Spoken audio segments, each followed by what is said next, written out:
Good evening students. कैसे हैं आप? उम्मीद करते हैं सभी बच्चे स्वस्थ और ठीक होंगे। प्रतिदिन की भांति इस दिन भी आप आज अपने पास एक सुंदर सा नोट्स, एक सुंदर सी कलम लेकर नोट्स बनाने के लिए तैयार होंगे। स्टूडेंट नोट्स बनाने के लिए तैयार होंगे। तो आइए स्टूडेंट क्लास को स्टार्ट करते हैं। लास्ट डे हमने आपको एक्सरसाइज 3.5 से जो कि बज्रगुण विधि थी उसके द्वारा कुछ न्यूमेरिकल को सॉल्व कराए थे, जिसमें हम क्वेश्चन नंबर 1 और क्वेश्चन नंबर 2 की सारी समस्याओं को सॉल्व क्रम बाय क्रम किए थे। आज हम क्वेश्चन नंबर 3 यानी निम्न समस्याओं के रैखिक समीकरण बनाइए और उन्हें किसी भी विधि से विलोपन, प्रतिस्थापन, बज्रगुण किसी विधि से आपको करना है, उसे हल करना है। तो स्टूडेंट उसका हमारे पास पहला सवाल है और आइए इसे रीडिंग करते हैं, पढ़ते हैं और उसके बाद हमें समीकरण बनानी है और समीकरण बनाने के बाद हमें क्या करना है स्टूडेंट, इसे हल करना है, इसे सॉल्व करना है। तो आइए पहला सवाल है हमारे पास, एक छात्रावास में मासिक व्यय का भाग हमारे पास क्या है, निश्चित है। एक हॉस्टल है, एक छात्रावास है जहां छात्र छात्राएं रहती हैं, वहां का हमारे पास का जो किराया है मंथली वो क्या है, निश्चित है। वो किराया हमारे पास क्या है, निश्चित है। तथा शेष इस पर निर्भर करता है कि छात्र ने कितने दिन भोजन किया और शेष किराया इसके लिए है कि छात्र जितने दिन भोजन करता है उतने दिन के उसे क्या होते हैं स्टूडेंट, पैसे देने पड़ते हैं, पैसे देने पड़ते हैं। अब हमारे पास क्या है, जब एक विद्यार्थी हमारे पास था जो कि ए था, ए ने 20 दिन भोजन करता है और 20 दिन भोजन करने के और उस हॉस्टल में रहने के उसने क्या दिए स्टूडेंट, 1000 रुपए दिए। छात्रावास के लिए उसने कितने दिए, 1000 रुपए दिए। जबकि जो हमारे पास बी विद्यार्थी था, बी विद्यार्थी हमारे पास 26 दिन उसने भोजन किया, उसी छात्रावास में 26 दिन भोजन किया और छात्रावास में रहने के और भोजन के उसने स्टूडेंट कितने दिए, 1180 रुपए दिए। अदा करता है नियत व्यय और प्रतिदिन के भोजन का मूल्य ज्ञात कीजिए। यानी छात्रावास में रहने का व्यय जो नियत किराया है, जो निश्चित किराया है वो, और प्रतिदिन जो भोजन करता है एक दिन के भोजन का मूल्य हमें ज्ञात करना है। तो स्टूडेंट समस्या को आपको पता है, जो हमें हल करना होता है पहले हम उसको कुछ ना कुछ मानेंगे। तो ये रहा इस क्वेश्चन का हल। माना करके लिखते हैं, माना नियत व्यय हमारे पास है x रुपए। मान लेते हैं जो नियत का, जो डेली का हमारे पास जो व्यय है, नियत व्यय है हमारे पास, नियत यानी छात्रावास का जो मंथली का किराया है वो हमारे पास क्या है, x रुपए है। छात्रावास का जो मंथली किराया हमारे पास क्या है, x रुपए है। और प्रतिदिन के भोजन का मूल्य क्या है स्टूडेंट, बाई मान लेते हैं। प्रतिदिन भोजन का मूल्य मान लेते हैं 22 रुपए। प्रतिदिन के भोजन का मूल्य हमारे पास क्या है स्टूडेंट, 22 रुपए है। तो आइए स्टूडेंट समस्या को समीकरण आते हैं। हमारे पास पहले विद्यार्थी ए है, ए क्या करता है, 20 दिन भोजन करता है और 1000 रुपए देता है। विद्यार्थी ए 20 दिन भोजन करता है और 1000 रुपए देता है। तब स्टूडेंट आपको पता है पर डे का हमने 22 रुपए माना है भोजन का मूल्य, और हमारे पास जो हमारे पास हॉस्टल में जो स्टूडेंट रह रहा है उसका जो फेयर है, उसका जो किराया है वो हमने माना है x रुपए। अब हमारे पास एक विद्यार्थी है जो 20 दिन भोजन करता है और छात्रावास के लिए क्या करता है, 1000 रुपए व्यय करता है।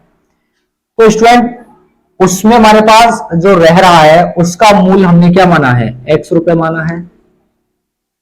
और जो भोजन कर रहा है 20 दिन और पर दिन का हमने क्या माना है, 22 रुपए। 20 दिन हमारे पास क्या हो गए, दिन को क्या लिखेंगे, 20 है तो 20 ऐसे। और 20 दिन तो उसने भोजन किया परंतु वो हॉस्टल में तो रह रहा है ना, हॉस्टल में रह रहा है। तो नियत व्यय और 20 दिन का हमारे पास किराया कितना है स्टूडेंट, 1000 रुपए। और जो दोनों का किराया हमारे पास 1000 रुपए है तो बराबर में 1000 रुपए लिखेंगे। दोनों का हमारे पास हॉस्टल का किराया और 20 दिन के भोजन का किराया 1000 रुपए है तो बराबर का चिन्ह लगा के हमने क्या लिखा है स्टूडेंट 1000 रुपए। अब दोनों को मिलाकर हमारे पास 1000 रुपए है तो दोनों को मिलाकर यहाँ क्या लगा देंगे स्टूडेंट प्लस लगा देंगे, क्योंकि हमारे पास हॉस्टल का किराया और 20 दिन के भोजन का किराया दोनों मिलाकर हमारे पास क्या है 1000 रुपए। नियत है इसलिए हम क्या मानेंगे इसे एक्स, इसलिए हम क्या लिखेंगे यहाँ पर एक्स रुपए। और हमारे पास क्या है ये 20 दिन के भोजन का रुपए, 20 दिन है 20 दिन के भोजन का रुपए हमारे पास, दोनों को मिलाकर हमारे पास कितना है 1000 रुपए। तो इसको मानते हैं स्टूडेंट समीकरण नंबर 1। अब दूसरा हमारे पास विद्यार्थी बी है। विद्यार्थी बी 26 दिन भोजन करता है और 1180 रुपए देता है। इसी प्रकार बी विद्यार्थी 26 दिन भोजन करता है और 1180 रुपए देता है। एक हमारे पास स्टूडेंट है जो 26 दिन भोजन करता है और उसके क्या करता है स्टूडेंट 1180 रुपए देता है। और इसी में क्या करता है उसके छात्रावास का किराया है। छात्रावास का किराया हमारे पास क्या है स्टूडेंट x रुपए है। उसने भोजन कितने दिन किया गया स्टूडेंट, उसने जो भोजन किया स्टूडेंट वो किया 26 और दिन का हमने क्या माना है पर डे का हमने 22 रुपए माना है। पर डे का हमने 22 रुपए माना है तो हमारे पास टोटल डेज हमारे पास यहाँ इस समय विद्यार्थी बी के लिए वो 26 दिन है और वो क्या करता है पर मंथली का उसका जो हॉस्टल का किराया है वो हमारे पास x रुपए है। अब दोनों का हमारे पास जो किराया है वो हमारे पास क्या है 1180। दोनों का किराया मिलाकर हमारे पास जो रुपए है तो बीच में हम क्या करेंगे एक सिंबल यूज करेंगे, एक साइन का यूज करेंगे, वो हमारे पास है प्लस। ये हमारे पास नियत किराया है और ये हमारे पास 26 दिन के भोजन का किराया, इन दोनों को हमारे पास जो मिलाकर किराया है वो कुल है हमारे पास 1180 रुपए। तो स्टूडेंट इसे मानते हैं समीकरण 2। प्रश्न के अनुसार हमसे पूछा था कि रैखिक समीकरण बनाइए, तो पहली समीकरण हमारे पास बनी x प्लस 20y बराबर 1000 और दूसरी बनी x प्लस 26y बराबर 1180। ये हमारे पास दो समीकरण बनी। अब हमें क्या करना है इसे किसी भी विधि से हमें हल करना है। तो हमारे पास समीकरण एक हमारे पास दो हमारे पास ये है, एक समीकरण हमारे पास ये x प्लस 20y बराबर 1000 ये हमारे पास फर्स्ट है। और इसे हम क्या लगाते हैं स्टूडेंट, इसमें लगाते हैं विलोपन विधि, एलिमिनेशन मेथड है। विलोपन विधि के लिए ये हमारे पास प्लस का है, ये भी प्लस का है, प्लस प्लस तो दूसरा वाला हमारे पास हो गया माइनस, ये भी प्लस का है, ये भी प्लस का है, प्लस प्लस तो ये हमारे पास हो गया माइनस, प्लस प्लस ये हमारे पास हो गया माइनस, ये प्लस का हो गया, ये माइनस का हो गया, कैंसिल हो गया। 26y हमारे पास प्लस का है और 20y हमारे पास माइनस का है, तो हमारे पास आपको पता है कि प्लस का हमारे पास क्या ज्यादा है और प्लस का ज्यादा होने के कारण हमारे पास जो वैल्यू आएगी वो हमारे पास कैसी आएगी स्टूडेंट, पॉजिटिव आएगी, यानी धनात्मक आएगी। 26 एक हमारे पास प्लस का होगा, एक माइनस का होगा, तो 100% घटेंगे। 26y में से 20y गया, हमारे पास बचा स्टूडेंट 6y, हमारे पास बचा 6y। 1180 हमारे पास प्लस का है, ये हमारे पास 1000 माइनस का है। 1180 में से हमारे पास 1000 जाएंगे तो स्टूडेंट हमारे पास बचेंगे 180। बाई का मान निकालेंगे, ये 6 पॉइंट जाएंगे इसके बटे में, तो बाई बराबर हो गया 180 बटे 6, 6 तिया 18 और हमारे पास बचा 0, यानी बाई का हमारे पास हो गया 30 रुपए। यानी प्रतिदिन का जो भोजन का किराया था हमारे पास वो आया स्टूडेंट 30 रुपए, वो आया हमारे पास 30 रुपए। और बाई का मान किसमें रखते हैं स्टूडेंट, बाई का मान रखते हैं समीकरण 1 में। तो यहाँ लिखते हैं हमारे पास स्पेस कम है, बाई का मान समीकरण 1 में रखने पर हमारे पास स्पेस कम होने के कारण y का जो मान 30 है वो 30 मान हम इस y की जगह रखेंगे स्टूडेंट। तो मैं रखता हूं x प्लस 20 गुणा 30 बराबर 1000। x ऐसे 20 की गुणा 30 से करेंगे तो उसमें हमारे पास एक जीरो ये हमारे पास हो गए स्टूडेंट 2 जीरो। 3 की 2 से गुणा की हमारे पास हो गए 6, यानी 20 की 30 से गुणा करेंगे हमारे पास कितने आएंगे स्टूडेंट 600 और बराबर हमारे पास है स्टूडेंट 1000। प्लस का 600 जरा किसका होगा, माइनस का होगा, तो हमारे पास x बराबर हो गया 1000 माइनस के 600।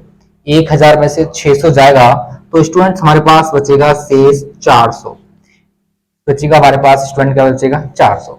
तो स्टूडेंट हमारे पास जो छात्रावास के जो हॉस्टल का जो किराया है वो है 400 रुपए मासिक व्यय, 400 रुपए पर मंथ हमारे पास 400 रुपए पर मंथ है। जबकि पर डे का जो भोजन का किराया है वो है हमारे पास स्टूडेंट 30 रुपए, वो है हमारे पास 30 रुपए। तो आइए स्टूडेंट, मेरे पास स्पेस कम है, तब तक मैं इतने मैटर को रफ कर देता हूं। तो हमारे पास स्टूडेंट्स जो x का मान आया, हमारे पास x का मान है 400। तो हमारे पास नियत व्यय हो गया हमारे पास 400 रुपए, और जो प्रतिदिन के भोजन का जो हमारे पास किराया हो गया स्टूडेंट वो हो गया 30 रुपए, वो हमारे पास हो गया स्टूडेंट 30 रुपए। और हमारे पास जो नियत व्यय है, नियत हमारे पास जो खर्च है हॉस्टल का वो हमारे पास है 400 रुपए, 400 रुपए। नोट्स करें स्टूडेंट, से नोट्स करें।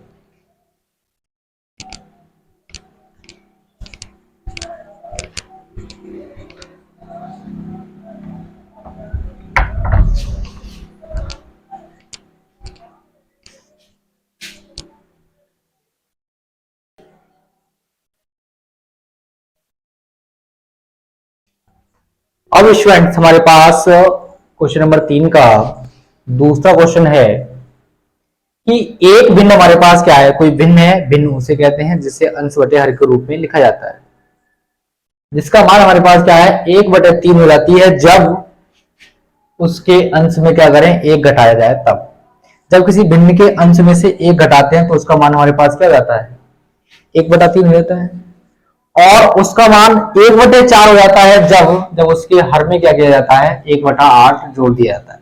तो हमें क्या ज्ञात करना है स्टूडेंट, भिन्न ज्ञात करना है कि वो भिन्न है क्या, हमारे पास उस भिन्न का मान क्या है। तो आइए स्टूडेंट क्वेश्चन को सॉल्व करते हैं। यहां लिखते हैं इसका हल, और माना करके लिख देते हैं, माना हमारे पास जो भिन्न है वो हमारे पास x बटे वाई है, x बटे वाई है, जिसका अंश हमारे पास क्या है, x है, और हर हमारे पास क्या है, वाई है, जिसका अंश हमारे पास x है और हर हमारे पास क्या है, वाई है। तो प्रश्नानुसार हमारे पास क्या है, प्रश्नानुसार जब भिन्न के अंश में एक घटाया जाता है तो वह 1/4 हो जाती है। सही, जब उसके अंश में एक घटाया जाता है तो क्या है, 1/4 हो जाती है। क्वेश्चन देखते हैं। भिन्न हमारे पास क्या है, x बटे वाई है, और उसके अंश में हमें क्या करना है, एक घटाना है। यानी अंश में हमें क्या करना है, एक घटाने पर उसका जो मान है, सॉरी 1/3, उसका जो मान है वो क्या होता है स्टूडेंट्स, 1/3 हो जाता है। उसका जो मान है वो क्या होता है, 1/3 हो जाता है।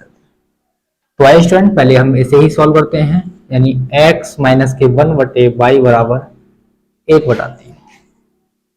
3 की गुणा इससे करेंगे तो हमारे पास 3x माइनस के 1 ऐसे ही, y की गुणा 1 से की तो हमारे पास y एकम y हो गया।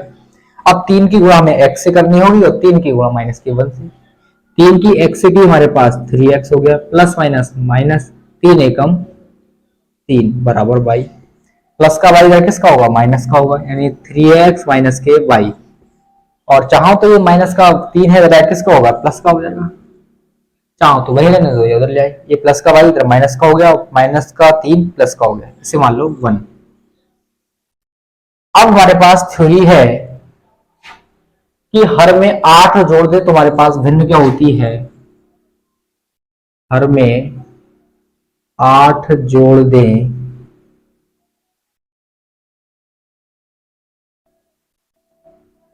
तो भिन्न 1/4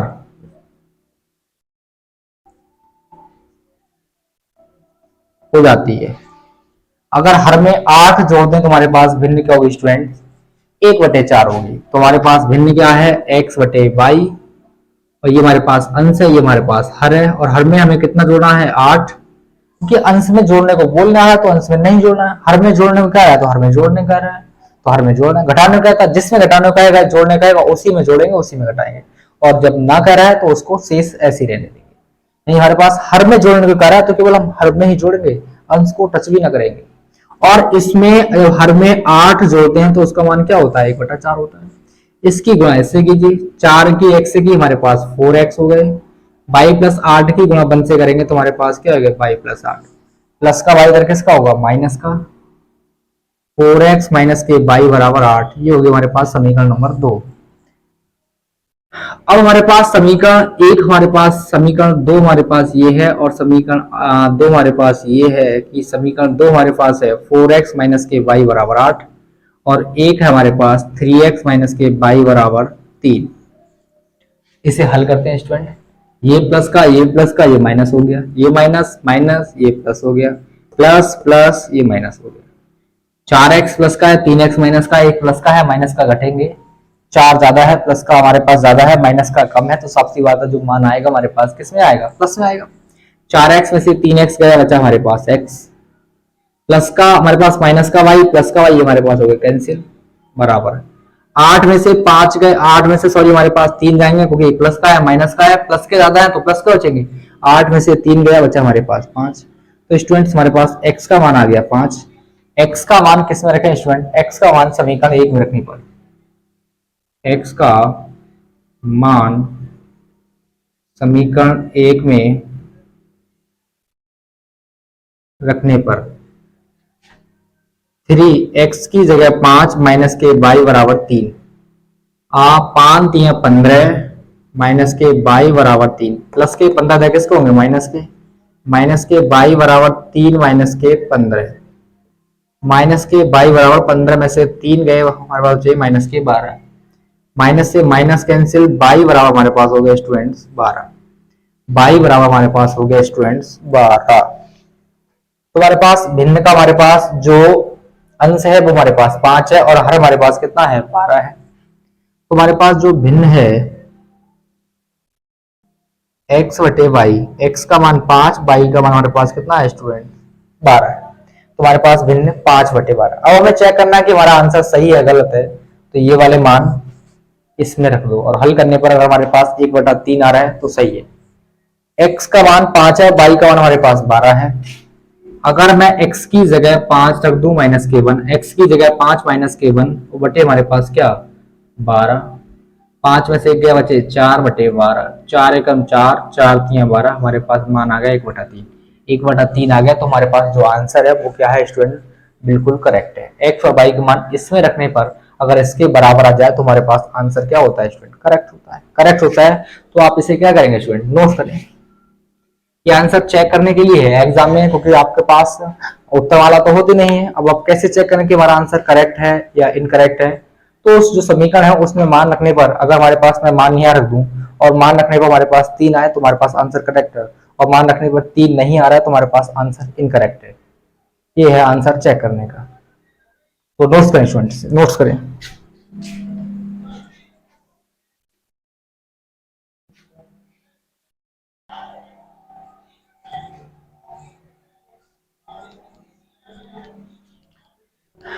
अब स्टूडेंट्स हमारे पास क्वेश्चन नंबर 3 का तीसरा क्वेश्चन हमारे पास, यश ने एक टेस्ट में 40 अंक अर्जित किए, 40 अंक क्या किए? प्राप्त किए, जब उसे प्रत्येक सही उत्तर पर 3 अंक मिले थे और एक गलत उत्तर यानी अशुद्ध उत्तर पर उसे क्या की थी? उसमें से 1 अंक की कटौती किया, यानी पेपर हमारे पास क्या था स्टूडेंट? ये नेगेटिव मार्किंग था। टोटल उसने 40 अंक प्राप्त किए, एक सही उत्तर जा रहा था तो उसे 3 अंक मिले थे, और एक गलत उत्तर जा रहा था तो गलत उत्तर में से उसमें से क्या कर रहे थे? उसकी 1 अंक की कटौती कर रहे थे, यानी जो टोटल हमारे पास जो नंबर प्राप्त हुए थे एक गलत उत्तर पर से उसमें से 1 नंबर 1 अंक को क्या कर रहे थे स्टूडेंट? वो कम कर रहे थे। तब की गई थी। यदि उसे अब चेंज हो गया हमारे पास, यदि उसे सही उत्तर पर अब 3 की जगह क्या है 4 अंक मिलने लगा, 3 की जगह क्या हुआ, उसे सही उत्तर पर 4 अंक मिलने लगा और अशुद्ध उत्तर पर क्या होने लगे, अब 2 अंक कटने लगे। 2 अंक कटते करते हैं, अशुद्ध उत्तर पर हमारे पास क्या है स्टूडेंट, 2 अंक कटते हैं। तो यस ने कितने स्टूडेंट क्वेश्चन हमारे पास कितने अंक प्राप्त किए, 50 अंक अर्जित किए यानी प्राप्त किए। तो ये पूछ रहा है कि टेस्ट में कुल कितने प्रश्न थे, कितने प्रश्न थे जिसमें उसने सही भी किए थे और गलत भी किए थे। तो स्टूडेंट पहले हम उसमें आइए सवाल को सॉल्व करते हैं कि सही उत्तर पर हमारे पास क्या था, अशुद्ध उत्तर पर हमारे पास क्या था। प्रत्येक सही उत्तर पर उसे 3 अंक। मान लेते हमारे पास सही उत्तर का सही हमारे पास जो उत्तर है, सही उत्तर पर हमारे पास क्या थे एक्स, हमारे मान लो हमारे पास सही उसने सही क्वेश्चन किए थे वो हमारे पास एक्स थे, और जो उसने गलत क्वेश्चन किए थे वो मान लेते हैं बाई। भाई उसने सही प्रश्न भी किए हैं और गलत भी किए हैं, सही किए हैं तो हमारे पास उसे 3 अंक मिले हैं स्टार्ट में, बाद हमारे पास बाई मिले हैं, 4 हमारे पास 1 अंक की कटौती हुई। तो उसने सही क्वेश्चन भी किए हैं और गलत भी किए हैं। तो मान लेते हैं हमारे पास ये हो रहा इसका सॉल्यूशन हल। तो माना करके लिखेंगे, माना यस ने सही प्रश्न x व सही प्रश्न जगह सही उत्तर लिखो, सही उत्तर x थे, सही उत्तर x व गलत उत्तर पाई थे। यस ने जो प्रश्न किया था, जो क्वेश्चन सोल्व किया था, उसमें हमारे पास सही उत्तर क्या थे x थे और गलत उत्तर क्या थे हमारे पास y थे। तो स्टूडेंट प्रश्नानुसार हम बात करते हैं। प्रश्नानुसार उसमें सही उत्तर पर उसे 3 अंक मिले और गलत उत्तर पर उसे क्या हुए 1 अंक की कटौती हुई, तब उसे क्या स्टूडेंट 40 अंक मिले। सही उत्तर पर 3 अंक व गलत उत्तर पर 1 अंक की कटौती, तब उसने 40 अंक प्राप्त किए, तब उसने 40 अंक प्राप्त किए। स्टूडेंट जितने अंक प्राप्त किए आप उसको क्या लिखेंगे बराबर में लिखेंगे। आइए इधर लिखते हैं, जितने अंक प्राप्त किए आप उसको क्या लिखेंगे बराबर में लिखेंगे। सही अंक पर उसे सही प्रश्न पर उसे क्या मिलते थे 3 अंक मिलते थे, और सही उत्तर को हम क्या माने हैं जो सही क्वेश्चन थे, सही प्रश्न है सॉरी सही प्रश्न, उत्तर ना होगा प्रश्न होगा, सही प्रश्न हमारे पास क्या थे उसने x किए थे और गलत प्रश्न उसने क्या किए थे उसने y किए थे। हमारे पास सही जो प्रश्न सॉल्व किए थे उसने मान लेते हम x थे और जो गलत किए थे वो उसने क्या मान लेते उसे y मान लेते। तो उसने प्रत्येक सही उत्तर पर क्या मिलाता था स्टूडेंट उसे 3 अंक मिलते थे, सही उत्तर पर उसे क्या मिलते थे स्टूडेंट 3 अंक मिलते थे। और इन्हीं अंकों में हमारे पास क्या था जो सही उत्तर होता था, जो सही उत्तर होता था, सही उत्तर सही प्रश्न का होता था, और हमारे पास प्रत्येक प्रश्न के हमारे पास क्या थे स्टूडेंट 3 अंक थे। तो हमारे पास जो सही उत्तर है और सही उत्तर हमारे पास क्या है एक प्रश्न का हमारे पास आंसर है, तो उसके द्वारा जो सही प्रश्न किए गए हैं हमारे पास वो क्या है x और गलत हमारे पास क्या है y। तो हमारे पास जो सही उत्तर है वो हमारे पास सही प्रश्न का आंसर है, जो हमारे पास जो सही उत्तर है वो सही प्रश्न का आंसर हमारे पास क्या है आंसर है। तो मान लो उसमें हमारे पास 3 अंक मिलते थे कितने क्वेश्चनों पर x क्वेश्चनों पर, x हमारे पास जो क्वेश्चन थे और उसके प्रत्येक क्वेश्चन पर हमारे पास क्या मिलते थे 3 अंक मिलते थे। और इन्हीं अंकों में से हमारे पास जो सही अंक थे उसमें से हमारे पास कुछ क्वेश्चन क्या होते थे गलत होते थे। गलत हमारे पास कितने हुए हैं स्टूडेंट्स एक गलत हुआ है, और इन्हीं सही में से हमारे पास क्या होता था जो जितने गलत आंसर होते थे उसमें से क्या कर दिया जाता स्टूडेंट, एक अंक को कम कर दिया जाता। कम का मतलब उसमें से घटा दिया जाता। एक बाई लिखें, बाई लिखें, बात है की तो हमारे पास समीकरण आई स्टूडेंट 3x माइनस के बाई बराबर 40, ये हमारे पास हो गई एक। अब दूसरा है सही उत्तर पर 4 व गलत पर